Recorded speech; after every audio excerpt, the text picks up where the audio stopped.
Bismillahirrahmanirrahim. Assalamualaikum warahmatullahi wabarakatuh. Alhamdulillahi rabbil alamin. Wal aqibatu lil muttaqin fala udwana illa 'alal zalimin. Asyhadu an la ilaha illallah wahdahu la syarika lah wa asyhadu anna Muhammadan abduhu wa rasuluh. Salawatu rabbi wa salamuhu alaihi wa ala alihi wa ashabihi wa man ihtada bihadiyihi واستنى بسنته إلى يوم الدين وسلم تسليما كثيرا أما بعد. Para pemirsa Rasyad TV yang dimuliakan dan dirahmati oleh Allah Subhanahu wa taala, dan para akhwat yang dimuliakan dan dirahmati oleh Allah Subhanahu wa taala, yang alhamdulillah pada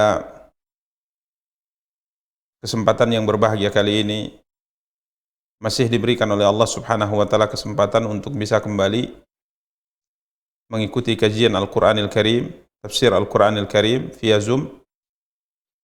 Semoga Allah Subhanahu wa taala memberikan kepada kita semua taufik dan hidayahnya, dan semoga Allah Subhanahu wa taala senantiasa memberikan kepada kita semua kemudahan untuk menggapai kemaslahatan dalam urusan dunia dan akhirat kita. Para pemirsa dan para akhwat yang dimuliakan dan dirahmati oleh Allah Subhanahu wa taala, biiznillah, pada kesempatan yang berbahagia kali ini kita akan kembali mencoba untuk melanjutkan kajian tafsir Al-Qur'anil Karim, tafsir Juz' Amma dari karya yang telah ditulis oleh Syekh Abdurrahman bin Nasir As-Sa'di rahimahullahu taala. Karya beliau Taisir Al-Karimir Rahman fi Tafsiri Kalami Al-Mannan. Dan alhamdulillah pada pertemuan yang lalu kita telah menyelesaikan pembahasan ayat yang pertama sampai ayat yang ke-10 dari surat Al-Balad. Dan biidznillah tabaraka wa ta'ala pada pertemuan yang berbahagia kali ini kita akan mencoba untuk melanjutkan tafsir surat Al-Balad dari ayat 11, dan insyaallah ta'ala kita akan coba untuk mentafsirkan sampai ayat yang terakhir, yakni ayat yang ke-20. Para pemirsa dan para akhwat yang dimuliakan dan dirahmati oleh Allah Subhanahu wa taala, kembali kita ingatkan untuk diri kita pribadi dan kepada para ikhwah dan akhwat, para pemirsa yang dimuliakan dan dirahmati oleh Allah Subhanahu wa taala, untuk kembali meluruskan niat dalam mengkaji dan mempelajari tafsir Al-Qur'anil Karim. Semoga dengan meluruskan niat tersebut kita termasuk di antara orang-orang yang disabdakan oleh Nabi sallallahu alaihi wasallam, khairukum man ta'allama al-Qur'ana wa 'allamahu. Dan sebagaimana biasa, sebelum kita membaca tafsir Syekh Abdurrahman bin Nasir As-Sa'di rahimahullahu ta'ala, kita persilahkan untuk pembaca membacakan apa yang akan kita tafsirkan. Falyatafaddal.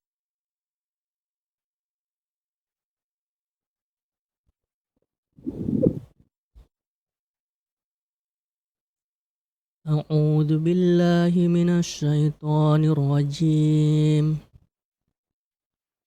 فلاقتحم العقبة وما أدراك ما العقبة فك رقبة أو إطعام في يوم ذي مسغبة يتيما ذا مقربة أو مسكينا ذا متربة. Tetapi dia tidak menempuh jalan yang mendaki dan sukar. Dan tahukah kamu apakah jalan yang mendaki dan sukar itu? Yaitu melepaskan perbudakan hamba sahaya, atau memberi makan pada hari terjadi kelaparan kepada anak yatim yang ada hubungan kerabat, atau orang miskin yang sangat fakir. Para pemirsa dan para akhwat yang dimuliakan dan dirahmati oleh Allah Subhanahu wa taala, pada pertemuan yang lalu kita telah membahas apa yang difirmankan oleh Allah Subhanahu wa taala pada ayat yang ke-8, 9 dan 10. Di mana pada 3 ayat dalam pembahasan terakhir pada pertemuan yang lalu, Allah Subhanahu wa taala menjelaskan tentang nikmat dunia dan nikmat akhirat, atau nikmat dunia dan nikmat agama yang diberikan oleh Allah Subhanahu wa taala kepada seorang hamba. Di mana Allah Subhanahu wa taala berfirman, A'udzu billahi minasyaitonir rajim. Alam naj'al lahu 'ainain wa lisanan wa syafatain.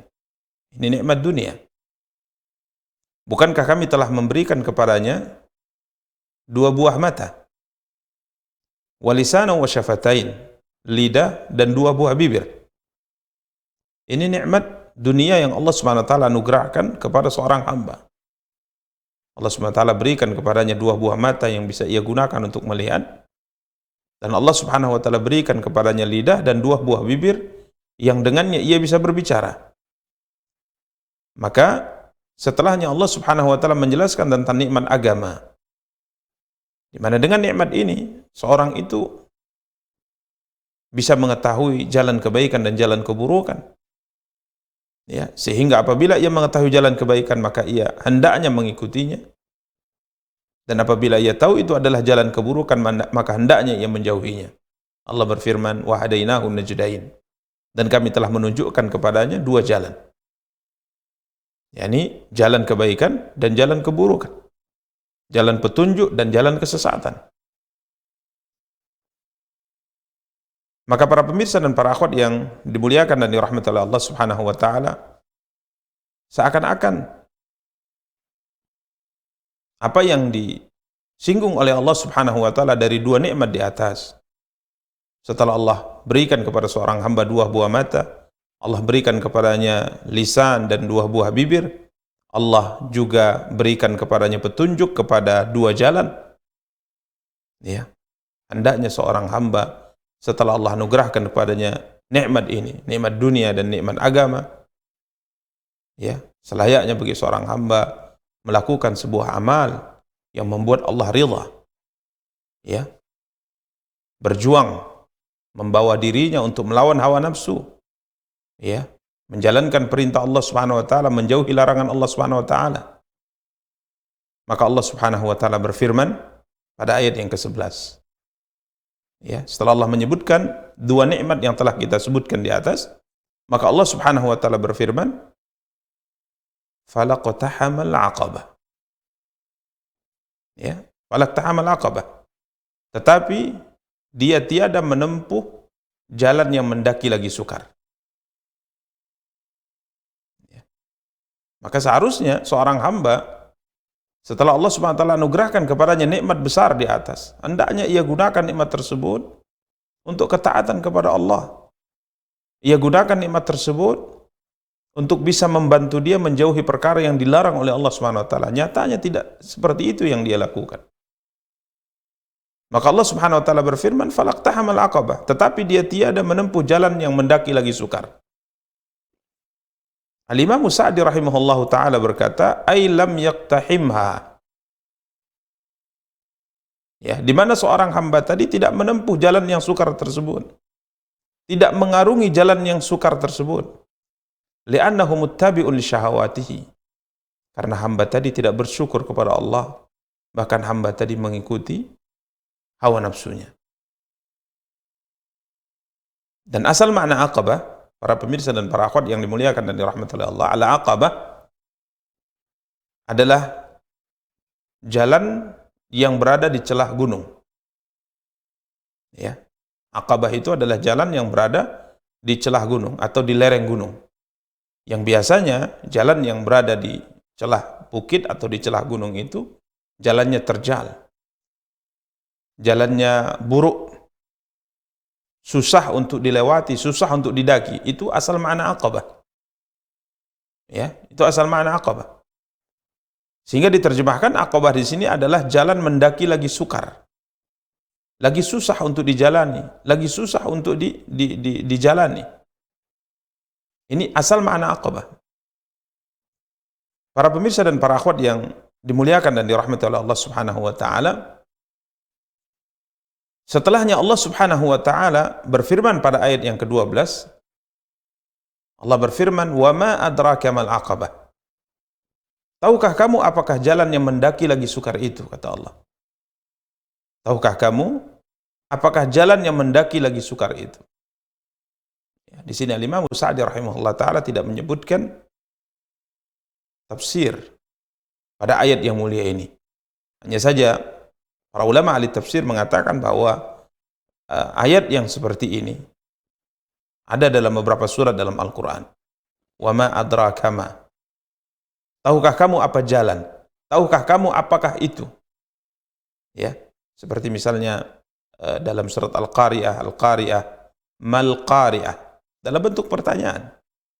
Ya, para ulama mengatakan ini adalah kalimat tasywiq. Ya, untuk menarik perhatian. Di mana Allah Subhanahu wa taala ingin menjelaskan sesuatu yang sangat penting, yang sangat agung. Biasanya Allah Subhanahu wa taala mulai dengan sebuah pertanyaan agar ini menarik perhatian orang yang mendengarnya.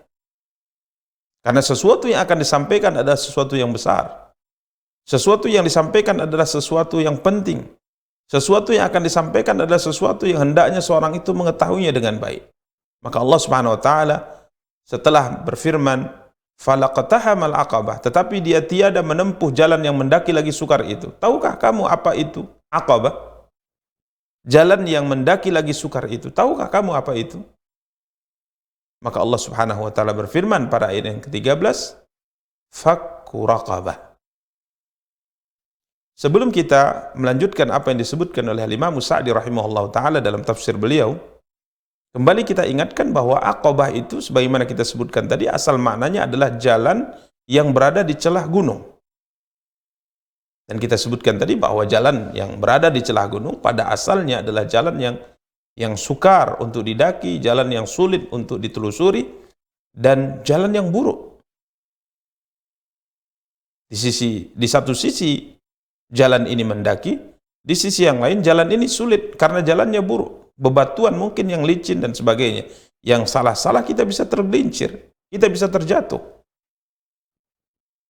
Para pemirsa dan para akhwat yang dimuliakan dan dirahmati oleh Allah Subhanahu wa taala, apabila kita memahami asal makna Aqabah ini dengan apa yang akan difirmankan oleh Allah Subhanahu wa taala pada ayat berikutnya, penjelasan tentang Aqabah yang dimaksud dalam syariat yang dijelaskan oleh Allah Subhanahu wa taala dalam firman-Nya ini, kita melihat ada sebuah kesamaan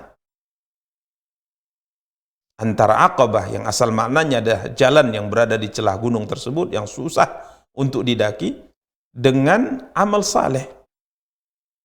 Karena di sini Allah Subhanahu wa taala menjelaskan bahwa Aqabah itu adalah di antaranya fakku raqabah, melepaskan budak dari dunia perbudakan atau membebaskan seorang budak dari dunia perbudakan. Termasuk di antaranya nanti adalah memberi makan pada hari kelaparan. Berbuat baik kepada anak yatim yang memiliki hubungan kerabat. Artinya Aqabah itu adalah amal saleh. Aqabah itu adalah amal saleh. Aqabah itu adalah meninggalkan hawa nafsu, menundukkan hawa nafsu untuk melakukan ketaatan kepada Allah dan menjauhi perkara yang dilarang oleh Allah Subhanahu wa taala.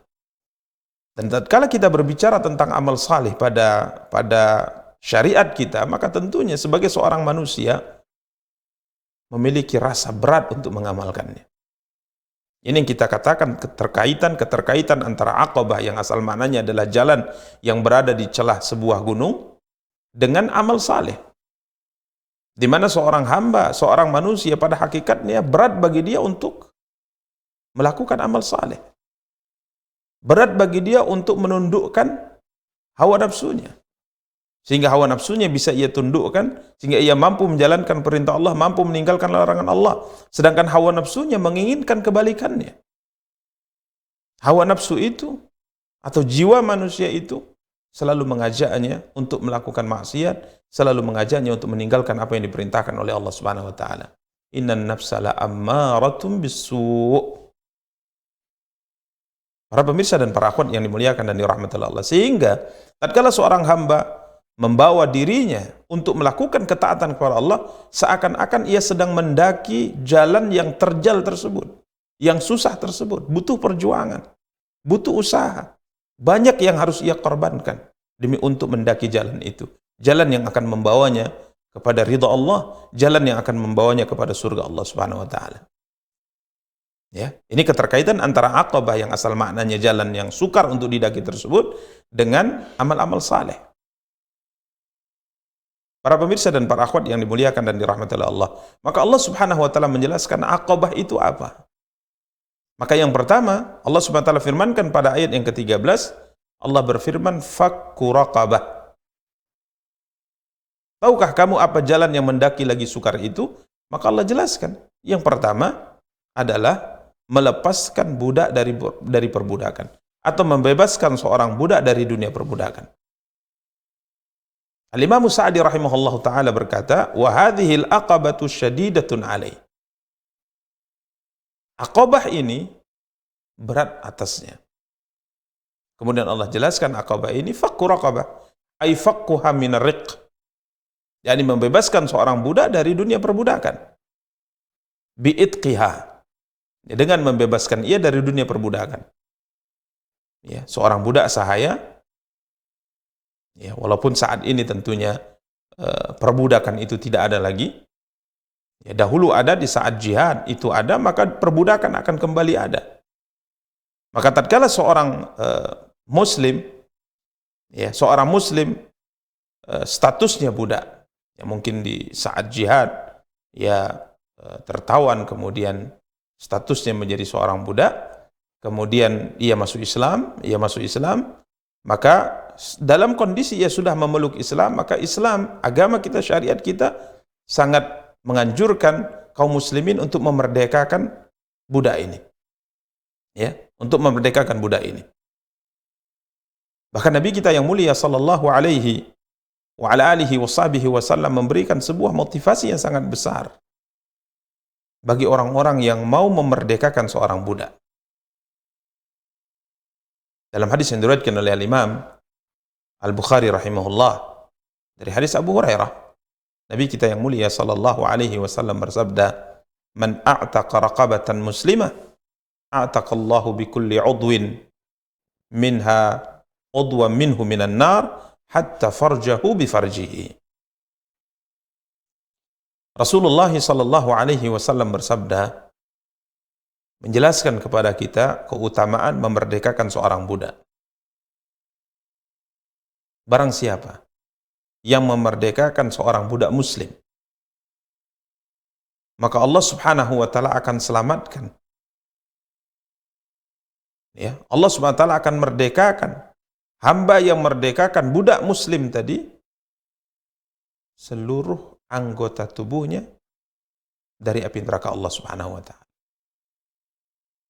Ya, tatkala seorang hamba memerdekakan seorang budak muslim, tentunya ia telah melepaskan muslim tadi atau anggota tubuh muslim tadi seluruhnya dari dunia perbudakan. Maka Allah SWT akan merdekakan hamba ini dari api neraka karena ia telah memerdekakan saudaranya dari dunia perbudakan. Sampai Nabi SAW katakan, hatta farjahu bi farjihi. Ya. Sampai kemaluan hamba ini juga akan Allah SWT merdekakan dari api neraka. Ini menunjukkan bahwa memerdekakan seorang budak merupakan sebuah keutamaan dalam Islam. Sebuah kemuliaan dalam Islam. Ini yang dikatakan oleh Imam Sa'di rahimahullah. Fakkuha minar riq.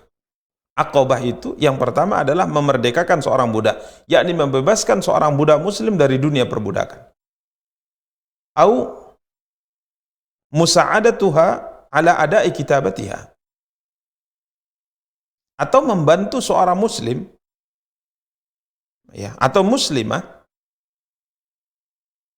membantunya untuk membebaskan dirinya, yang disebut dengan kitabah atau mukatabah.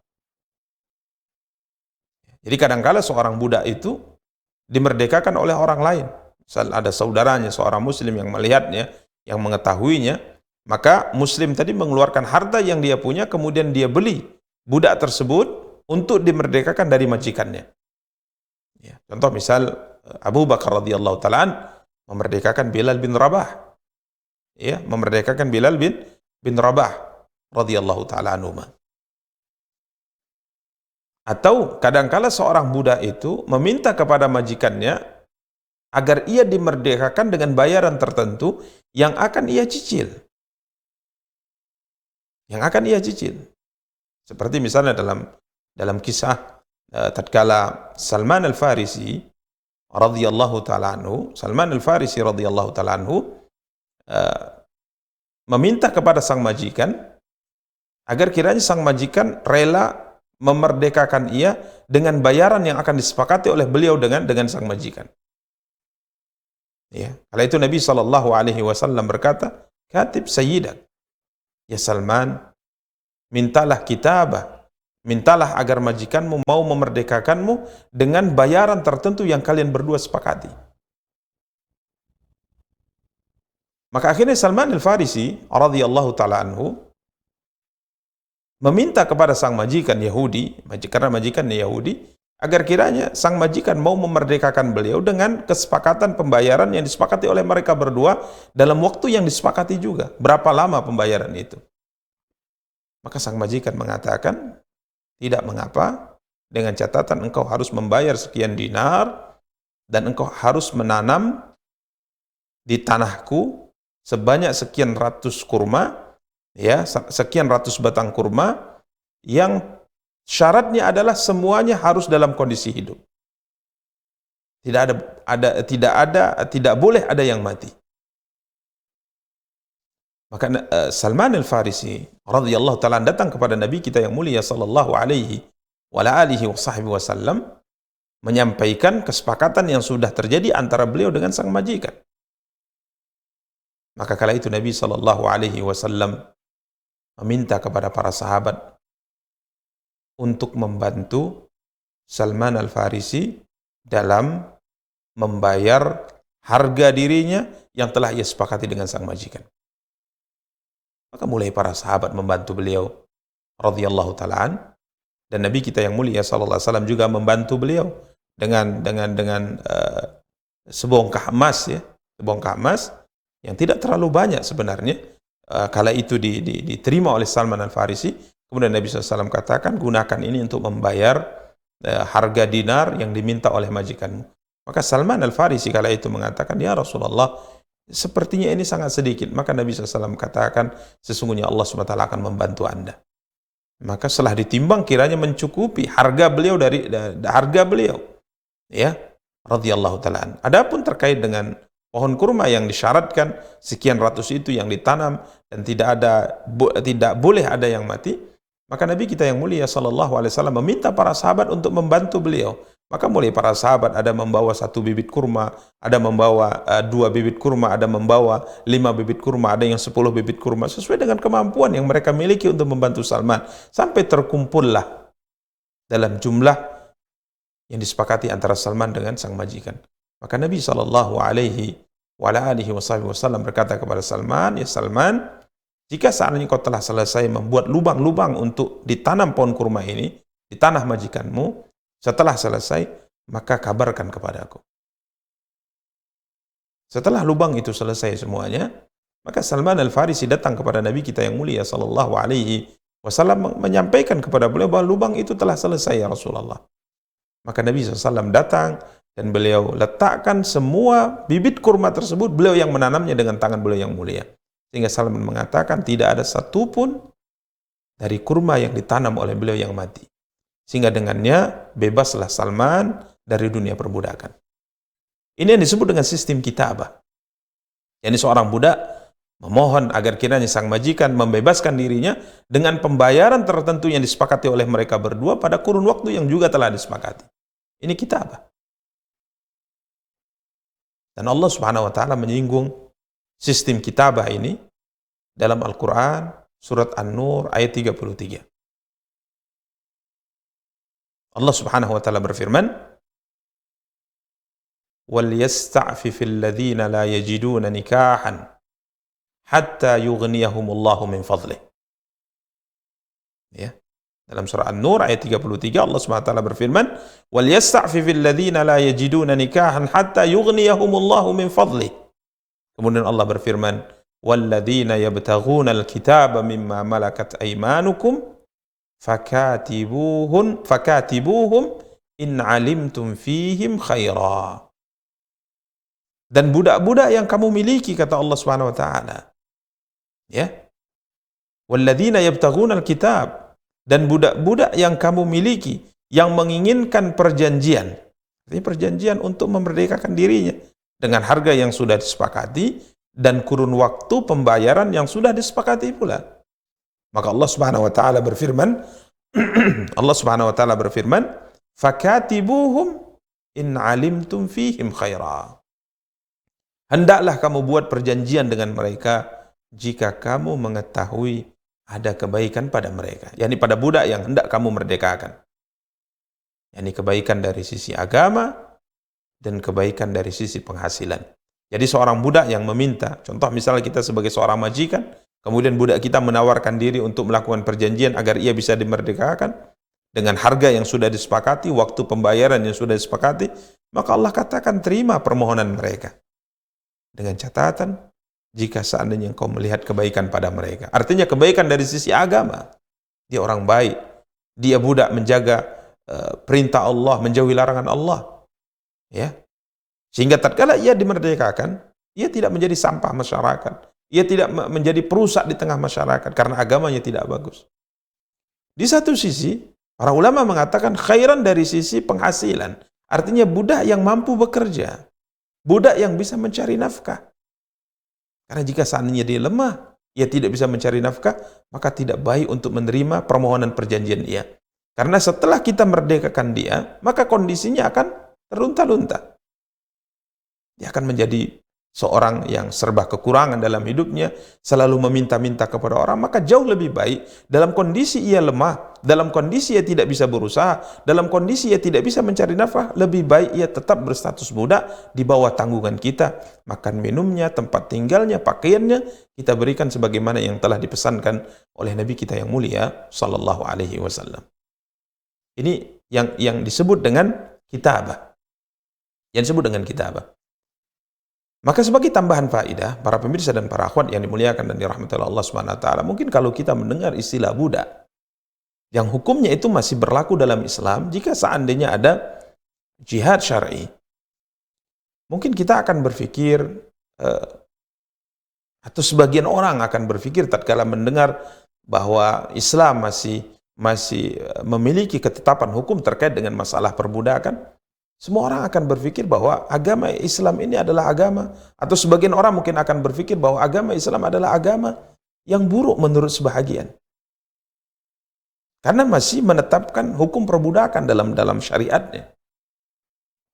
Maka kita sampaikan para pemirsa dan para akhwat yang dimuliakan dan dirahmati Allah Subhanahu wa taala bahwa perbudakan dalam Islam tidaklah seperti yang dibayangkan oleh sebagian orang.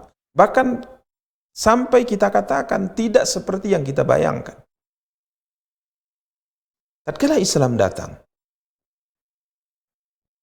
maka perbudakan di zaman itu merupakan sesuatu yang sudah lumrah di tengah masyarakat. Artinya perbudakan itu merupakan sesuatu yang ada. Bahkan ada pasar-pasar perbudakan. Maka tatkala Islam datang, Islam tidak menghapus dunia perbudakan, hanya saja Islam mempersempit jalan masuk ke dunia perbudakan yang menjadikan seorang itu statusnya menjadi budak sahaya, dan memperlebar jalan keluar agar orang keluar dari dunia perbudakan. Maka Islam menutup semua pintu yang dahulu kadangkala orang bisa menjadi budak tatkala ia berhutang dengan seorang yang kaya raya, tatkala ia tidak mampu untuk membayar, maka yang berhutang ini statusnya bisa menjadi budak. Atau mungkin anaknya statusnya bisa menjadi budak. Maka semua pintu-pintu ini ditutup oleh Islam. Islam hanya membuka satu pintu saja, yakni dari bab jihad. Namun Islam membuka banyak pintu agar seorang itu bisa bebas dari dunia perbudakan. Coba lihat kafarat, zihar, kemudian melanggar sumpah, kafarat tatkala seorang melanggar sumpah, kafarat tatkala seorang membunuh, kafarat tatkala seorang berhubungan badan di tengah dengan istrinya di siang hari di bulan Ramadan, dan kafarat-kafarat yang lainnya. Pilihan pertama itu membebaskan budak. Pilihan pertama membebaskan budak.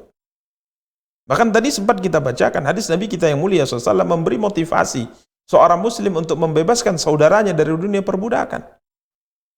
Rasul kita yang mulia SAW bersabda, tidak ada seorang muslim membebaskan seorang budak muslim kecuali karena pembebasan yang ia lakukan terhadap saudaranya ini, Allah juga bebaskan dirinya dari api neraka.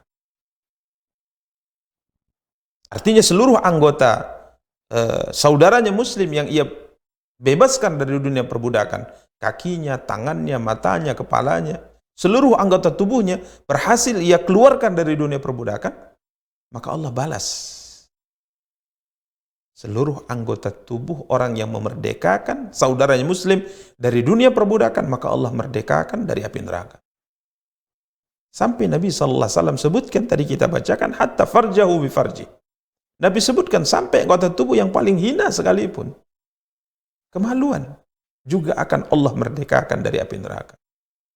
Motivasinya sangat luar biasa yang disampaikan oleh Nabi SAW agar seorang itu tergerak hatinya membebaskan seorang budak muslim dari dunia perbudakan.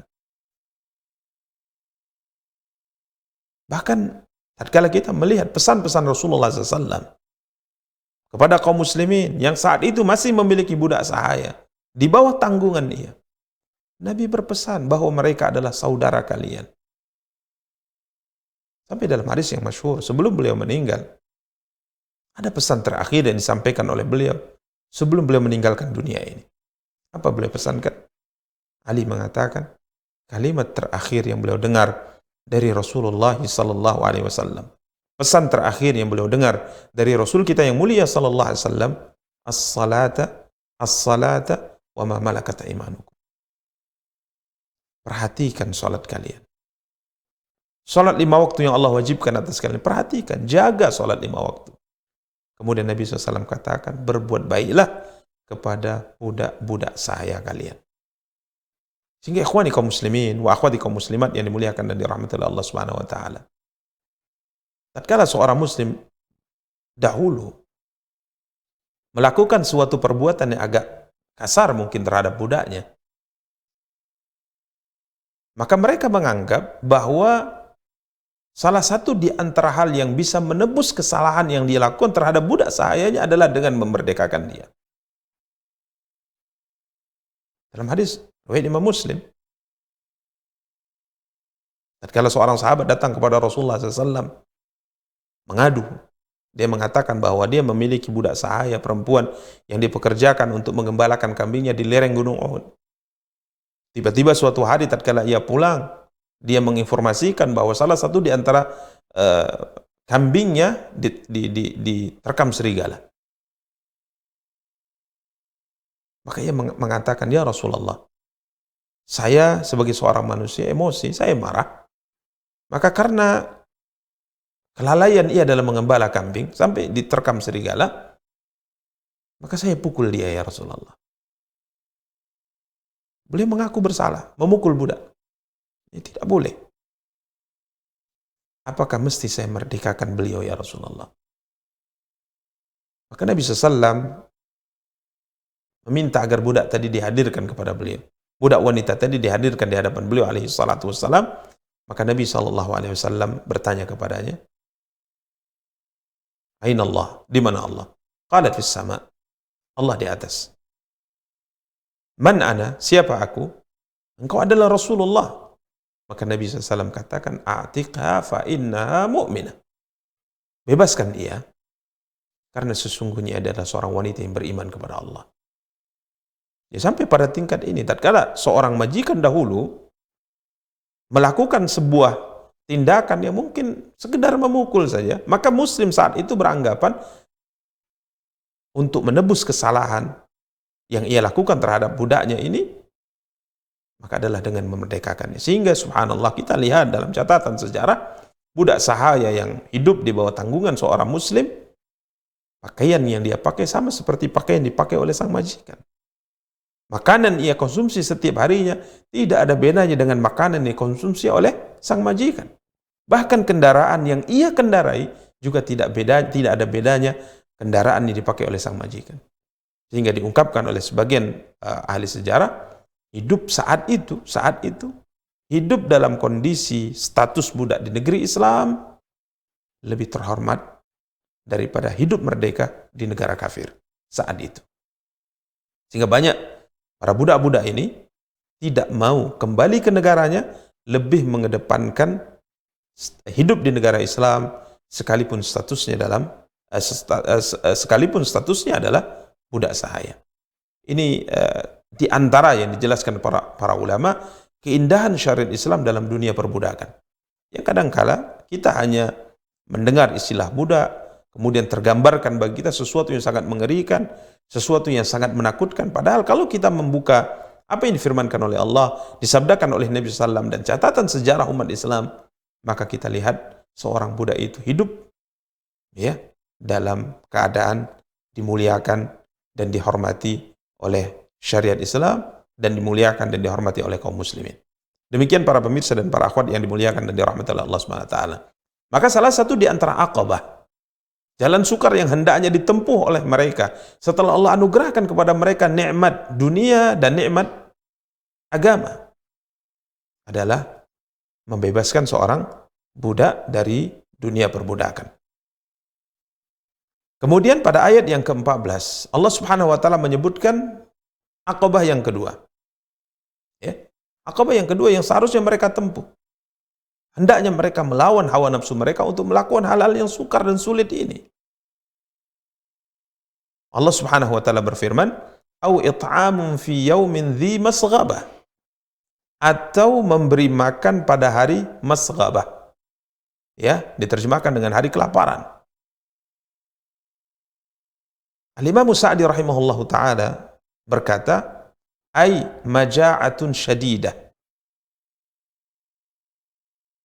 Masa paceklik yang sangat susah. Kelaparan.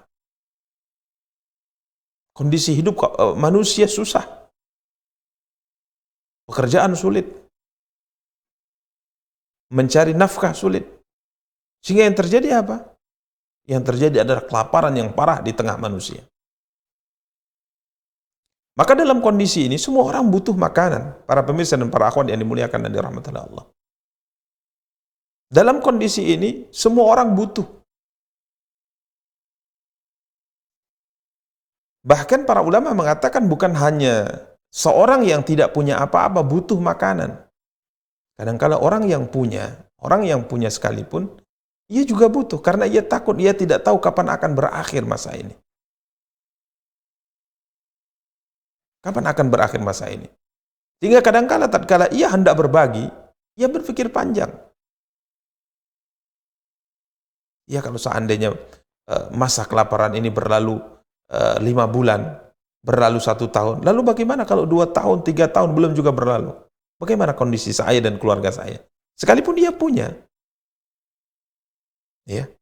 Di mana Allah Subhanahu wa taala berfirman dalam ayat yang mulia ini bahwa salah satu di antara aqabah yang hendaknya dilakukan oleh mereka, namun mereka tidak melakukannya adalah memberi makan pada hari kelaparan. Bi ayut'ima waqtal hajati asyaddan nas hajah. Al-Imam Sa'di mengatakan di mana ia memberi makan di saat-saat kelaparan tersebut orang-orang yang sangat membutuhkan bantuan darinya.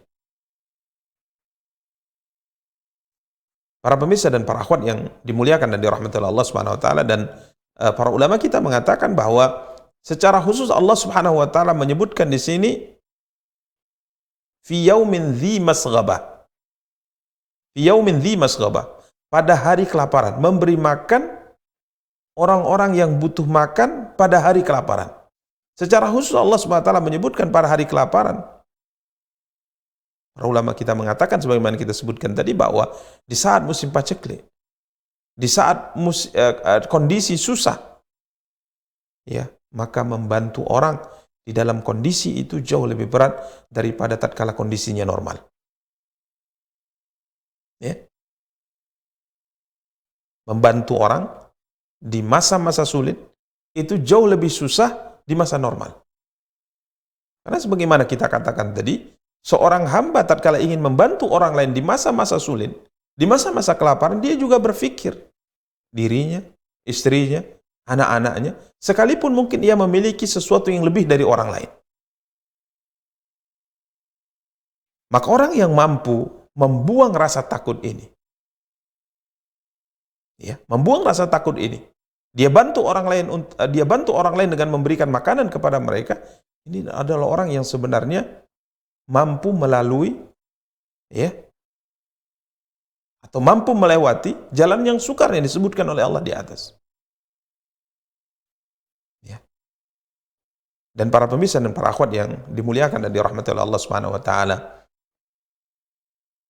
tatkala seorang itu mampu mengalahkan pada dirinya sesuatu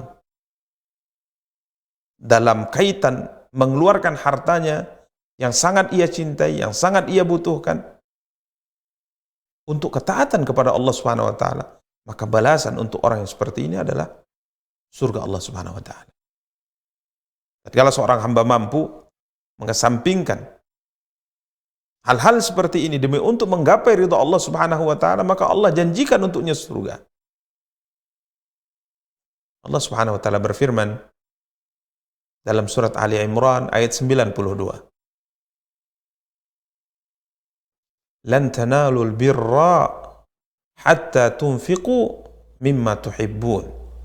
Wa ma tunfiqu min syai'in fa innallaha bihi alim. Kamu sekali-kali tidak sampai kepada kebajikan yang sempurna. Dan sebagian tafsir mengatakan al-birra di sini adalah surga.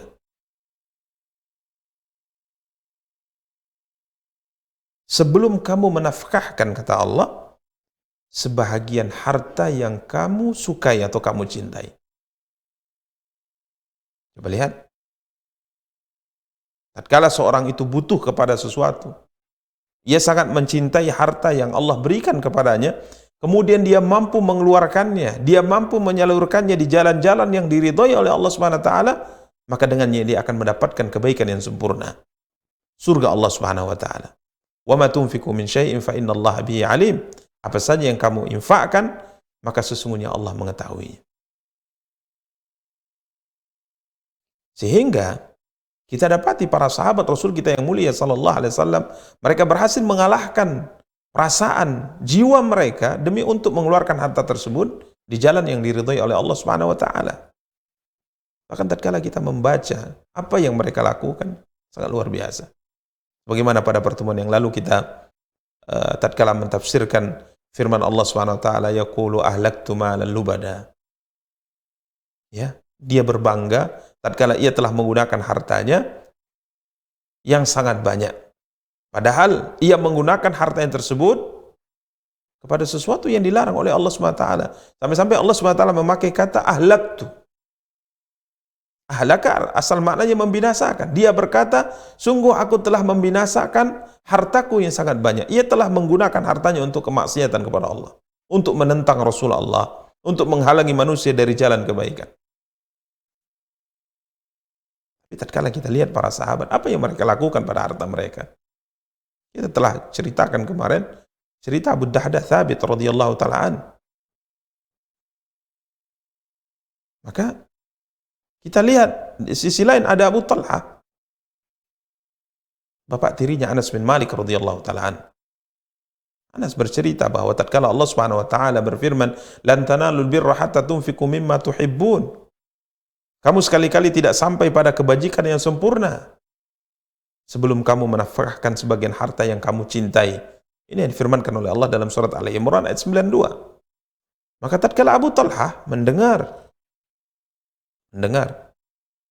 ayat ini dibacakan oleh Rasulullah SAW, maka beliau mulai menghitung semua aset harta yang beliau punya. Maka beliau teringat ada sebuah kebun kurma yang menghadap ke Masjid Nabawi, namanya Birha. Maka beliau merasa bahwa itu adalah harta yang paling beliau cintai dari semua harta atau dari semua kebun kurma yang beliau punya dari kota Madinah, di kota Madinah. Karena Anas mengatakan bahwa di Madinah sahabat yang paling banyak kebun kurmanya adalah Abu Talha. Maka dari sekian banyak kebun kurma yang dimiliki oleh Abu Talha, maka Birha ini adalah kebun kurma yang paling dicintai oleh beliau. Kebun kurma yang di dalamnya ada sumber air yang jernih, yang menghadap langsung ke Masjid Nabawi, yang Nabi SAW biasa berkunjung ke kebun kurma ini, ya, makan kurmanya dan meminum air segarnya. Maka Abu Talha mendatangi Rasulullah SAW. Beliau berkata, "Ya Rasulullah, sesungguhnya Allah Subhanahu wa taala berfirman, "Lan tanalul birra hatta tunfiqu mimma tuhibbun, wa inna ahabba amwali ilayya birha." Ya Rasulullah, sesungguhnya aku telah mendengar Allah Subhanahu wa taala berfirman, kamu sekali-kali tidak akan sampai kepada kebajikan yang sempurna sebelum kamu menafkahkan sebagian harta yang kamu cintai. Ya Rasulullah, sesungguhnya kebun kurma yang paling aku cintai, yang paling aku sukai adalah birha ya Rasulullah. Wa innaha sadaqatun lillah arju birraha wa dhukhraha indallahi tabaraka wa ta'ala. Ya Rasulullah, kebun birha, kebun kurma birha itu aku sedekahkan untuk Allah, yang aku harapkan kebaikan dan balasannya di sisi Allah Subhanahu wa taala. Maka Nabi SAW berkata, "Bakhil, dzaka malun rabih, dzaka malun rabih." Nabi SAW mengatakan bakhil. Ini suatu kalimat yang menunjukkan ketakjuban. Ya, ini takjub. Sedekah dengan kebun kurma yang sangat luar biasa itu.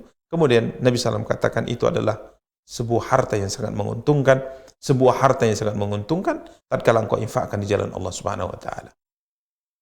Maka para pemirsa dan para akhwat yang dimuliakan dan dirahmati Allah, para ulama mengatakan secara khusus Allah Subhanahu wa taala mengatakan memberi makan fi yaumin dzi masghabah, memberi makan pada hari kelaparan.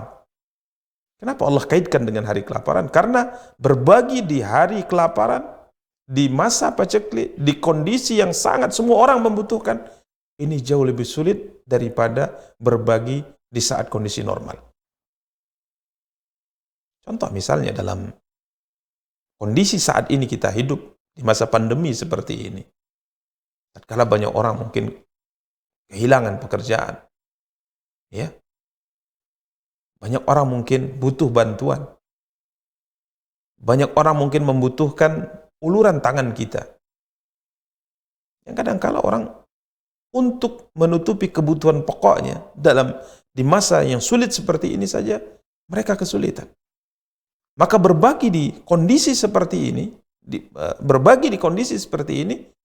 ini jauh lebih baik, jauh lebih mulia di sisi Allah daripada berbagi di masa normal nanti. Karena semua orang berpikir sebagaimana kita sebutkan tadi, tatkala kondisi kelaparan terjadi, misalnya, maka seorang berpikir dia tidak tahu kapan ini akan berakhir. Maka semua orang mempersiapkan harta, mempersiapkan makanan, mempersiapkan kebutuhan dalam waktu yang tidak bisa diperkirakan sampai kapan ia berakhir. Bisa 5 bulan, bisa 1 tahun, bisa 2 tahun, bisa 3 tahun.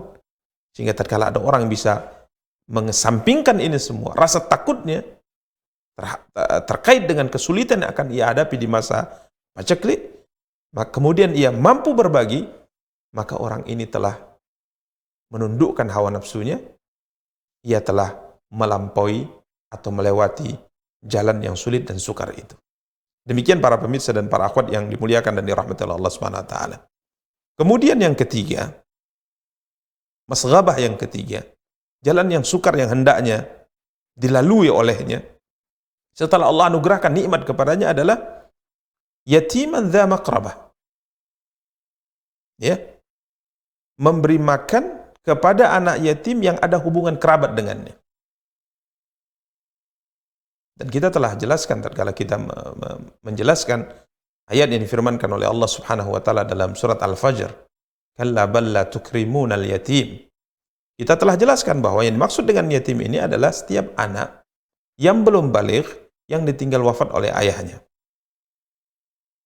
Seorang anak laki-laki atau anak perempuan yang belum mencapai usia baligh, ya, Laki-laki ditandai dengan mimpi basah, wanita ditandai dengan datangnya haid padanya, ya, atau sudah mencapai 15 tahun. Artinya sebelum anak laki-laki ini mimpi basah, sebelum anak perempuan itu datang haid, atau sebelum umurnya mencapai 15 tahun, meninggal ayahnya, maka ia disebut dengan yatim. Ya, disebut dengan yatim. Maka memberi makan kepada anak yatim merupakan sebuah ibadah yang sangat mulia di sisi Allah. Menyantuni anak yatim merupakan sebuah ibadah yang sangat mulia di sisi Allah Subhanahu wa taala. Telah kita bacakan tatkala kita mentafsirkan surat Al-Fajr, kalla bal la tukrimuna al-yatim, sebuah hadis yang disabdakan oleh Nabi kita yang mulia SAW dari Sahal bin Sa'ad As-Sa'idi radhiyallahu an. Nabi kita yang mulia sallallahu alaihi wasallam bersabda, "Ana wa kafilul yatim fil jannah hakadha." Wa asyara bis sababati wal wusta wa farraja bainahuma. Hadis diriwayatkan Imam Bukhari. Nabi SAW bersabda, aku dan seorang hamba yang menyantuni anak yatim di dalam surga seperti ini. Nabi mengisyaratkan jari telunjuk beliau dengan jari tengah beliau, kemudian Nabi SAW agak renggangkan di antara keduanya. Nabi tidak rapatkan, Nabi agak renggangkan. Ini menunjukkan bahwa kedudukan orang yang menyantuni anak yatim sangat dekat dengan Nabi kita yang mulia SAW di dalam surga. Ya, sangat dekat dengan kedudukan Nabi kita yang mulia SAW di dalam surga. Apalagi anak yatim tersebut dikatakan oleh Allah dza maqrabah, yang ada hubungan kerabat. Ya. Anak yatim yang memiliki hubungan kerabat dengannya, masih kerabatnya, imma keponakannya atau anak pamannya. Intinya anak yatim yang memiliki hubungan kerabat dengannya. Atau mungkin cucunya. Para pemirsa dan para akhwat yang dimuliakan dan dirahmati Allah, sebagaimana kita maklumi bahwa dalam pembahasan sedekah misalnya, sedekah kepada seorang miskin yang tidak memiliki hubungan kerabat dengan kita, dengan sedekah kepada orang miskin yang memiliki hubungan kerabat dengan kita, maka pahalanya berbeda. Lebih besar pahala tatkala kita bersedekah kepada seorang fakir atau seorang miskin yang memiliki hubungan kerabat dengan kita, daripada bersedekah kepada seorang miskin atau kepada seorang fakir yang tidak memiliki hubungan kerabat dengan kita. Rasulullah SAW bersabda dalam hadis yang diriwayatkan Imam Tirmidzi dari sahabat Salman bin Amir Ad-Dabi radhiyallahu ta'ala. Nabi kita yang mulia SAW bersabda, as-sadaqatu 'alal miskin sadaqatun wa hiya 'ala dzirrahimi ithnatan sadaqatun wasilah. Rasulullah SAW bersabda, bersedekah kepada orang miskin terhitung amal sedekah, pahala sedekah. Namun sedekah kepada miskin yang memiliki hubungan kerabat, maka ada dua pahala yang Allah tetapkan untuknya. Pertama, pahala sedekah itu sendiri. Yang kedua, pahala menyambung hubungan baik dengan kerabat. Maka di sini Allah Subhanahu wa taala secara khusus mengkaitkan yatim yang memiliki hubungan kerabat. Ya. Yatim yang memiliki hubungan kerabat. Karena pahalanya jauh lebih besar daripada menyantuni seorang yatim yang tidak memiliki hubungan kerabat. Walaupun tentunya kedua-duanya diperintahkan untuk disantuni.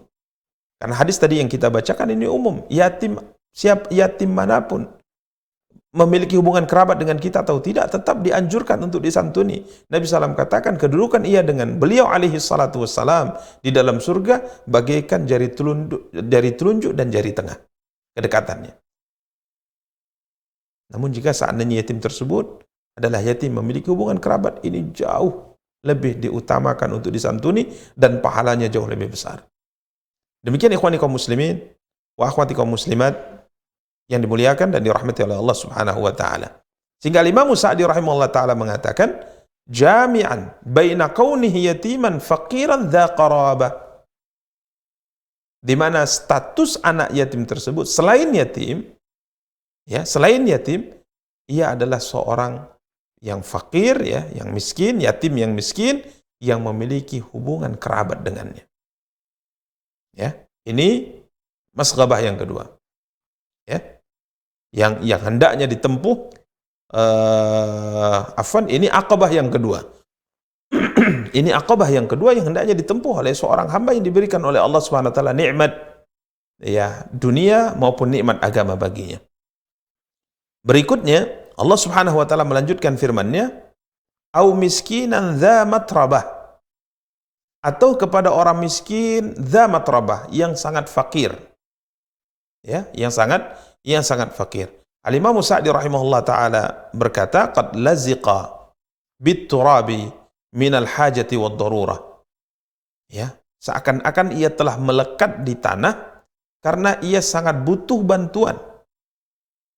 Ya, sangat butuh bantuan. Mungkin bahasa kita, ia telah tersungkur, ia telah terjatuh, ia telah terkapar di tanah karena ia tidak memiliki apapun. Ia tidak memiliki apapun. Kondisinya sangat memprihatinkan. Ya, sehingga para ulama mengatakan matrabah di sini adalah al-hajatu wal iftiqarus syadid. Butuh bantuan, sangat butuh bantuan. Karena ia tidak memiliki apapun. Sehingga Allah Subhanahu wa taala gambarkan ia dza matrabah. Ya, dza matrabah artinya yang melekat di tanah. Sehingga ia sudah terjatuh, ia sudah tidak memiliki apapun, ia sudah terjatuh di tanah karena tidak memiliki apapun, yang sangat-sangat butuh bantuan kaum muslimin. Demikian para pemirsa dan para akhwat yang dimuliakan dan dirahmati oleh Allah Subhanahu wa taala. Berikutnya yang hendaknya ditempuh oleh seorang hendak selamat dalam kehidupan dunia dan hendak selamat dalam kehidupan akhirat. Kemudian berikutnya silahkan dibaca.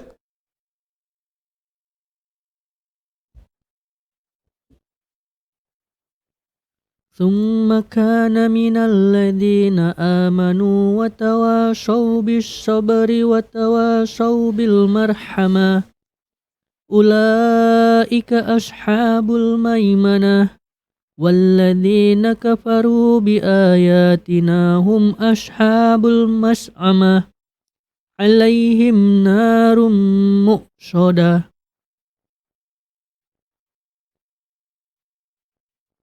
Kemudian dia termasuk orang-orang yang beriman dan saling berpesan untuk bersabar dan saling berpesan untuk berkasih sayang.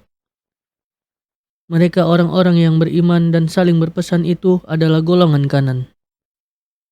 Dan orang-orang yang kafir kepada ayat-ayat kami, mereka itu adalah golongan kiri. Mereka berada dalam neraka yang ditutup rapat.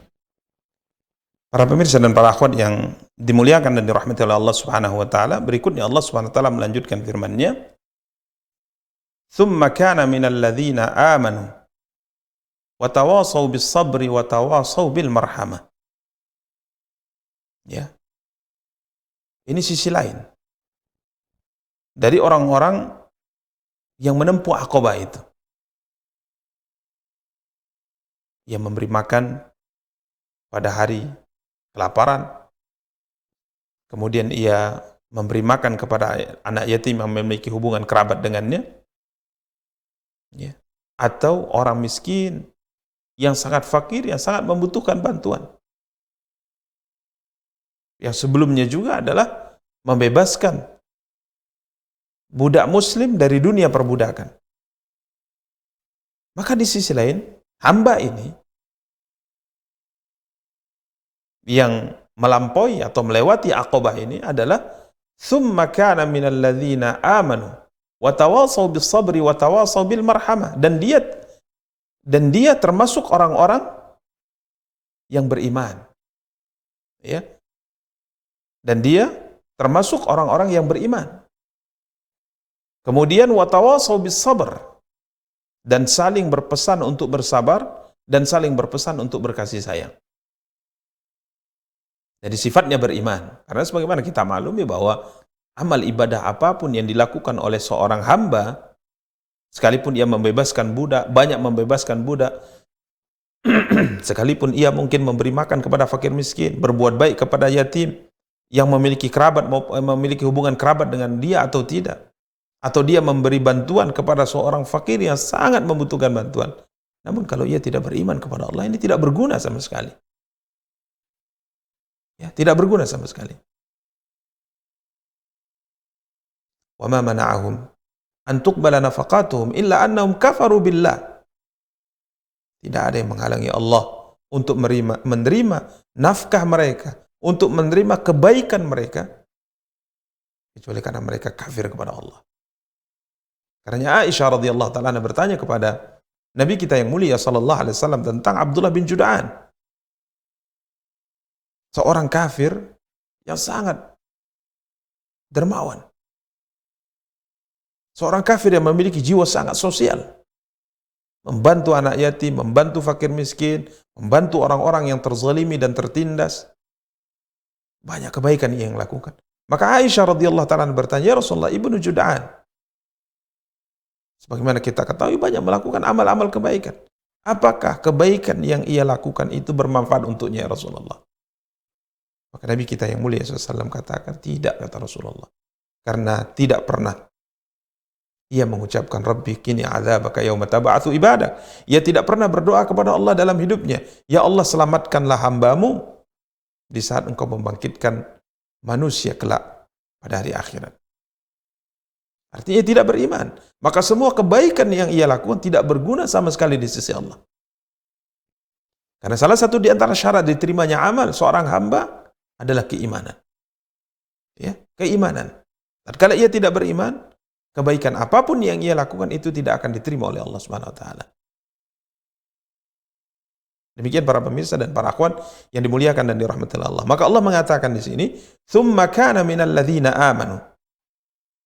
Dan dia termasuk orang-orang yang beriman. Ya. Atau dan dia tidak pula termasuk, artinya tatkala Allah Subhanahu wa taala mengatakan bahwa orang-orang yang seharusnya melakukan kebaikan di atas, seharusnya membebaskan budak, seharusnya memberi makan kepada fakir miskin, seharusnya berbuat baik, memberi makan kepada anak yatim, tapi dia tidak melakukan. Di sisi lain, ya, kalau kita berbicara tentang kondisi orang yang diceritakan oleh Allah yang tidak mau melampaui jalan yang sukar ini, maka di sisi lain ia tidak beriman. Karena kalau ia beriman, maka amalnya akan diterima oleh Allah Subhanahu wa taala. Kemudian watawasau bis sabri watawasau bil marhamah. Saling berpesan untuk bersabar dan saling berpesan untuk berkasih sayang. Ini sifat yang mulia yang kedua dalam ayat 17 ini. Ya, tawasau bis sabr. Di mana Imam Sa'di rahimahullahu taala berkata, "Wa tawasau bis sabr ala ta'atillah wa an ma'siyatihi wa ala aqdarillahil mu'limah." Ya, di mana saling berpesan untuk bersabar dalam menjalankan ketaatan kepada Allah, saling berpesan untuk bersabar dalam meninggalkan maksiat kepada Allah, dan saling berpesan antara satu dengan yang lainnya untuk sabar dalam menghadapi ujian-ujian yang ditimpakan oleh Allah Subhanahu wa taala. Ya, ini tawasau bis sabr. Sedangkan iman tadi maklum, beliau mengatakan amanu bi qulubihim, beriman dengan hati mereka dalam perkara-perkara yang wajib untuk diimani, dan beramal saleh dengan anggota tubuh mereka terkait dengan perkataan, perbuatan yang wajib maupun yang mustahab. Kemudian yang ketiga, pada ayat ke-17 ini, watawasau bil marhamah. Ya, watawasau bil marhamah. Saling berpesan untuk berkasih sayang. Antara sesama makhluk, antara sesama manusia, antara sesama makhluk. Dengan apa? Min i'ta'i muhtajihim. Memberi bantuan kepada orang-orang yang butuh.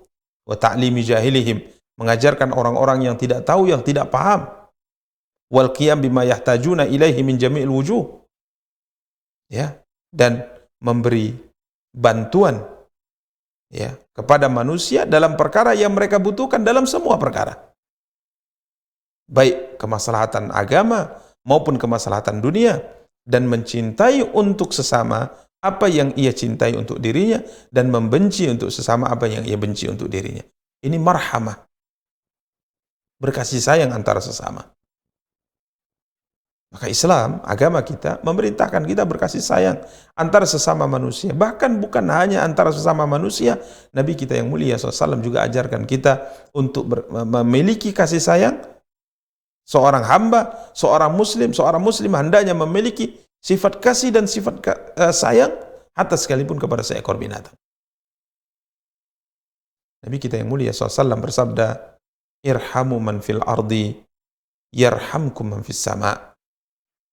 sayangilah semua makhluk yang ada di bumi, maka niscaya kalian akan disayangi oleh zat yang ada di atas langit. Rasulullah SAW bersabda, la yarhamullah man la yarhamun nas. Allah tidak akan merahmati, Allah tidak akan mengasihi seorang hamba yang tidak mengasihi manusia. Bahkan kepada binatang kita juga diperintahkan untuk mengasihi binatang. Ya, kita diperintahkan untuk mengasihi binatang. Bahkan maklum, seorang wanita masuk ke dalam neraka karena mengurung seekor kucing, kata Rasulullah SAW, fi hirratin habasadha. Seorang wanita masuk ke dalam neraka karena ia telah mengurung seekor kucing.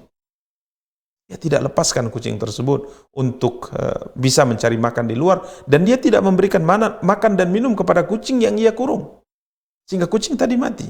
Maka karena sebab itu Allah masukkan ia ke dalam api neraka, karena di hatinya hilang kasih sayang kepada binatang. Sampai-sampai dalam sebuah hadis yang unik, ya, sebuah hadis yang sangat unik. Seorang sahabat berkata, Muawiyah bin Qurrah bin Iyas al-Muzani berkata, ya Rasulullah, inni la'adbahu syata wa ana arhamuha. Ya Rasulullah, aku menyembelih seekor kambing, aku sembelih seekor kambing, di satu sisi aku mengasihinya. Qala Nabi sallallahu alaihi wasallam, wasyad in rahimtaha rahimakallah. Jika seandainya kambing itu engkau sayangi, engkau kasihi, maka Allah akan menyayangi dan mengasihimu. Seorang sahabat, tatkala ia hendak menyembelih seekor kambing, ia kasihan dengan kambing tersebut, maka dia lakukan sesuatu yang tidak menyakiti kambing tersebut dalam penyembelihan. Maka itu yang diajarkan oleh Nabi SAW. Nabi SAW katakan, wal yuhidda ahadukum syafratahu wal yurih dhabihatahu. Dalam menyembelih, hendaknya seorang menyembelih dengan senjata yang sangat tajam. Dalam menyembelih seekor kambing, jangan sampai kawanan kambing yang akan kita sembelih setelahnya kita perlihatkan tatkala temannya kita sembelih. Tatkala kita hendak menyembelih, kemudian kita mengasah senjata kita hendak menyembelih kambing tersebut, jangan mengasahnya di hadapannya. Nabi SAW sampai menegur, apakah engkau ingin membunuhnya 2 kali? Ini sifat kasih sayang hendaknya diperhatikan oleh setiap muslim dan setiap muslimah.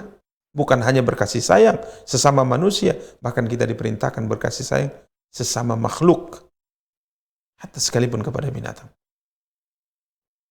Wa tawasaw bis sabri wa tawasaw bil marhamah. Termasuk orang-orang yang beriman, kemudian saling berpesan untuk bersabar dan saling berpesan untuk berkasih sayang.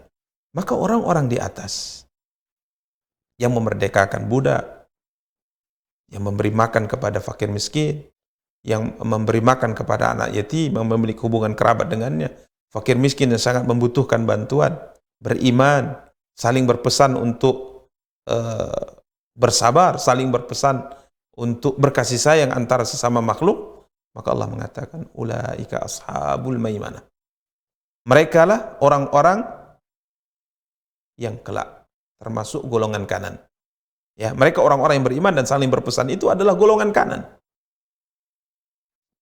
Al-Imam Sa'di rahimahullah ta'ala mengatakan, ulaika alladhina qamu bihadhil awsaf. Orang-orang yang melaksanakan sifat-sifat yang disebutkan oleh Allah di atas, ya, yang Allah SWT berikan bimbingan kepada mereka untuk melalui jalan yang sukar tersebut, jalan yang terjal tersebut, yakni menjalankan syariat sekalipun berat. Dari sisi hawa nafsu, dia tetap memperjuangkan dirinya, tetap memaksa dirinya untuk menjalankan perintah Allah Subhanahu wa taala. Ia tunaikan apa yang Allah perintahkan dari haknya, dan ia tunaikan apa yang Allah perintahkan daripada hak hambanya. Mereka tinggalkan apa yang dilarang oleh Allah Subhanahu wa taala, maka merekalah ashabul maimanah. Orang-orang yang kelak akan menerima catatan amalnya dengan tangan kanannya atau dari sebelah kanannya. Dan ini, kata beliau, unwanus sa'adati wa alamatuha.